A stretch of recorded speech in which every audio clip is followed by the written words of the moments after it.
ஏடபிள்யூஎஸ்ல எப்படி ஒரு S3 bucket create பண்ண போறோம் அப்படிங்கிறத பத்தி தான் பார்க்க போறோம். ஃபர்ஸ்ட் ஆஃப் ஆல் பக்கெட் அப்படிங்கிறது அமேசான் வெப் சர்வீசஸ்ல ஒரு லாஜிக்கல் யூனிட். நம்ம டேட்டாவை ஸ்டோர் பண்ணி வைக்கிறதுக்கான ஒரு லாஜிக்கல் யூனிட்டா ஆக்ட் ஆகுது அப்படின்னு சொல்லியிருப்பாங்க. ஆப்ஜெக்ட் அப்படிங்கிறது வந்துட்டு file or folder, anything that we store in a bucket. பக்கெட்ல இருக்க ஸ்டோர் ஆயிருக்க ஃபைல் ஆர் ஃபோல்டர், அதைத்தான் நம்ம ஆப்ஜெக்ட் அப்படின்னு சொல்லுவோம். அடுத்த பாயிண்ட், பக்கெட் அப்படிங்கிறது வந்துட்டு நம்ம டேட்டாவை ஹோல்டு பண்ணி வைக்கிறதுக்கான ஒரு பேசிக் கண்டெய்னர்ஸாக ஆக்ட் ஆகுது. அவ்வளோதான், சிம்பிள். அதுக்கப்புறம் கிளவுட் ஸ்டோரேஜில் நம்ம எதெல்லாம் ஸ்டோர் பண்ணுறோமோ அது வந்து பக்கெட்டில் போய் தான் கண்டெய்ன் ஆகும் அப்படின்னு சொல்லியிருப்பாங்க. அடுத்த பாயிண்ட் என்னன்னா, இப்போ வந்து நம்ம எவ்வளோ பக்கெட்ஸ் வேணால் க்ரியேட் பண்ணிக்கலாம், அதுக்கு லிமிட்டே இல்லை. அதாவது அந்த பர்டிகுலர் லொக்கேஷனில் நம்ம எவ்வளோ பக்கெட்ஸ் வேணால் க்ரியேட் பண்ணிக்கலாம், அதுக்கு வந்து லிமிட் இல்லை அப்படின்னு சொல்லியிருப்பாங்க. அடுத்தது, நம்ம பக்கெட் கிரியேட் பண்ணிட்டோம், அதுக்கு வந்து அதை அப்படியே விட்டுடலாமா? அதுக்கு வந்து நேம் வைக்கணும். இப்போ நமக்கு ஒரு நேம் இருக்க மாதிரி பக்கெட்டுக்கும் ஒரு நேம் வைக்கணும். அந்த நேம் வந்து யூனிக்கான நேமா இருக்கணும் அப்படின்னு சொல்லியிருப்பாங்க. அடுத்தது, நம்ம ஆல்ரெடி இருக்க பக்கெட்டோட நேம் ஆர் லொகேஷனை சேஞ்ச் பண்ண முடியாது. அதுக்கு பதில் நமக்கு வேணுங்கிற ப்ராப்பர்ட்டிஸோட ஒரு நியூ பக்கெட் கிரியேட் பண்ணிக்கலாம். நியூ பக்கெட் கிரியேட் பண்ணி அதாவது நமக்கு வேணுங்கிற ப்ராப்பர்ட்டிஸை அதில் வச்சுக்கலாம். அடுத்தது IAM அப்படிங்கிறது என்ன அப்படின்னா, இப்போ வந்து ஒரு இண்டிவிஜுவல் பக்கெட்டோட கண்ட்ரோல் அக்சஸ்னா என்ன அப்படின்னா, பப்ளிக் கண்ட்ரோல் இருக்கு, ப்ரைவேட் கண்ட்ரோல் இருக்கு. அதை பத்தி நம்ம ஃபர்தரா இன்னும் பின்னாடி பார்க்கலாம். அடுத்ததா நம்ம பக்கெட் நேம்ஸ் பத்தி பார்க்க போனோம்னா, இந்த இடத்துல இந்த போட்டோல இங்க தெரியுது இல்லையா, இதுதான் பக்கெட் நேம். இங்கதான் பக்கெட் நேம்ஸ் கொடுப்போம். பக்கெட் நேம் அதுக்கு தனியா ரூல்ஸ் இருக்குல்ல, பக்கெட் நேமிங் ரூல்ஸ் அப்படின்னு சொல்லிட்டு ஒரு சர்டைன் ரூல்ஸ் இருக்கு. அது என்னென்னா, 3 கேரக்டர்ஸை விட கம்மியாக இருக்கக்கூடாது, 63 கேரக்டர்ஸை விட அதிகமாக இருக்கக்கூடாது பக்கெட் நேம் வந்து இதுதான் தான் வச்சிருக்கணும். லோவர் கேஸ் லெட்டர்ஸில் தான் இருக்கணும், நம்பர்ஸில் தான் இருக்கணும், ஹைஃபன்ஸ் கண்டெயின் பண்ணியிருக்கலாம், டாட்ஸ் கண்டெயின் பண்ணியிருக்கலாம், வேறு ஸ்பெஷல் கேரக்டர்ஸ்லாம் கண்டெயின் பண்ணியிருக்கலாமான்னு கேட்டால் கண்டெயின் பண்ணியிருக்கக்கூடாது. அப்படி இருந்தால் பக்கெட் நேம் வந்து அதை அக்செப்ட் பண்ணிக்காது. பக்கெட் நேம் அப்படிங்கிறது வந்து லோவர் கேஸ் லெட்டர்ல ஸ்டார்ட் ஆகணும், நம்பர்ஸ்ல ஸ்டார்ட் ஆகணும். அப்பர் கேஸ் லெட்டர்ஸ்லாம் ஸ்டார்ட் ஆகக்கூடாது, எண்ட் ஆகக்கூடாது. ஐபி அட்ரஸ் வந்து இருக்கணுங்கிற அவசியம் இல்லை. அடுத்ததான் நேமிங் ரெக்கமெண்டேஷன்ஸ். இப்போ பக்கெட் கிரியேட் பண்ணியாச்சு, அதுக்கான நேமும் யூனிக்காக கொடுத்தாச்சு. நேம் வந்து யூனிக்காக இருந்தால் மட்டும் பத்தாது, அதோட நேம் வந்து மீனிங்ஃபுல்லாக இருக்கணும்.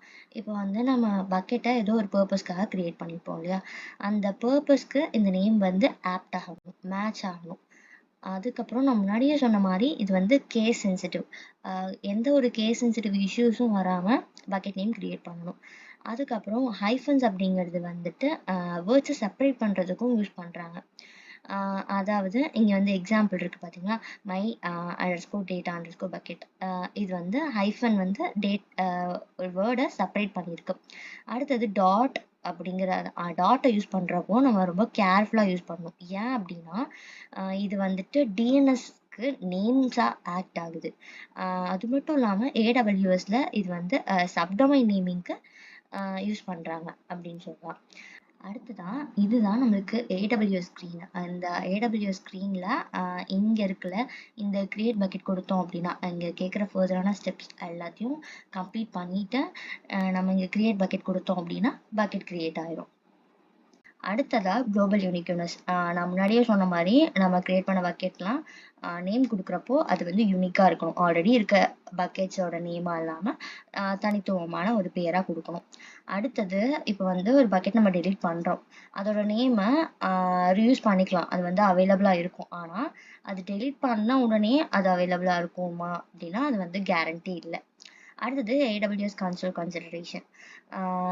இப்போ வந்து நம்ம பக்கெட் கிரியேட் பண்ணிட்டோம், ஏடபிள்யூஎஸ் மேனேஜ்மெண்ட்டில் பக்கெட் கிரியேட் பண்ணிட்டோம்.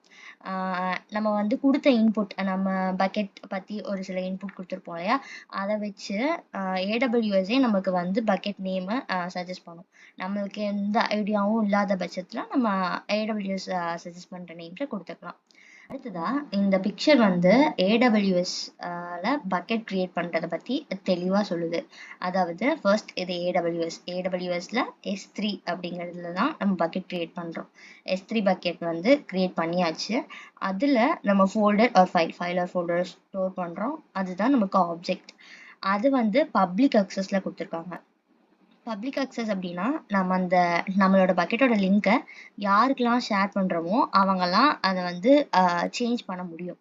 அதாவது ரீரைட் பண்ண முடியும், ஏதாவது மாடிஃபை பண்ண முடியும். நம்ம ப்ரைவேட் அக்சஸ் கொடுத்தோம் அப்படின்னா நம்மளை தாண்டி அது ரொம்ப செக்யூராக இருக்கும், நம்மளை தாண்டி வேற எங்கேயும் போகாது, வேற யாராலையும் அக்சஸ் பண்ண முடியாது. அடுத்ததா பக்கெட்டை கிரியேட் பண்ணுறதுக்கான ஸ்டெப்ஸ். ஃபர்ஸ்ட் ஸ்டெப் என்ன அப்படின்னா கிளவுட் கன்சோலில் லாகின் பண்ணணும். அடுத்தது அந்த கன்சோல் பேஜில் சர்வீஸ் அப்படின்னு சொல்லிட்டு லெஃப்ட் கார்னரில் ஒன்று இருக்கும். அதை கிளிக் பண்ணி சர்ச்சில் போயிட்டு பக்கெட் அப்படின்னு சர்ச் பண்ணோம் அப்படின்னா நம்மளுக்கு பக்கெட் ஸ்க்ரீன் ஓப்பன் ஆகும்.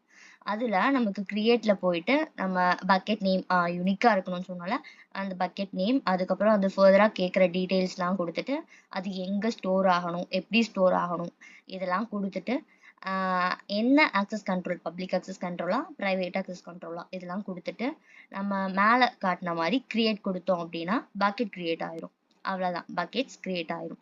அடுத்ததாக ஒரு கான்செப்ட் பக்கெட் வேர்ஷனிங் அப்படிங்கிற ஒரு கான்செப்ட். பக்கெட் வேர்ஷனிங் அப்படின்னா என்ன, சிம்பிளாக நான் சொல்ல போனால் இப்போ வந்து ஒரு ஆப்ஜெக்டை அப்லோட் பண்ணுறோம், பக்கெட்டில் ஒரு ஆப்ஜெக்டை அப்லோட் பண்ணுறோம். அந்த இது வந்து டெலீட் ஆயிருச்சு அப்படின்னா அதை நம்ம திரும்பி ரெக்கவர் பண்ண முடியாது. இப்போ வந்து பக்கெட் வெர்ஷனிங் எனேபிளாக இருந்துச்சு அப்படின்னா நம்ம இங்கே ஒரிஜினலில் டெலிட் பண்ணாலுமே நமக்கு ஷோ வெர்ஷனிங்கில் போய் பார்த்தோம் அப்படின்னா அது வந்துட்டு இருக்கும். நம்ம பெர்மனன்ட்லி டெலிட் அப்படின்னு கொடுத்தாதான் நம்ம அந்த டேட்டா ஃபுல்லாக டெலிட் ஆகும், ஐ மீன் அந்த ஆப்ஜெக்ட் ஃபுல்லாக டெலிட் ஆகும். இங்கேருந்து நம்ம ரெக்கவர் பண்ணிக்கலாம். வெர்ஷனிங் அப்படிங்கிறது அதுதான். நம்ம இப்போ இன்கேஸ் நம்ம டெலிட் பண்ணிட்டோம், ஒரிஜினல் பக்கெட்டை டெலிட் பண்ணிட்டோம், நமக்கு அது வேணும் அப்படிங்கிறப்போ நம்ம வேர்ஷனிங் எனேபிளில் வச்சுருந்தோம் அப்படின்னா நம்ம அதை ரெக்கவர் பண்ணிக்கலாம். இவ்வளோதான் பக்கெட் வேர்ஷனிங் அப்படிங்கிறது.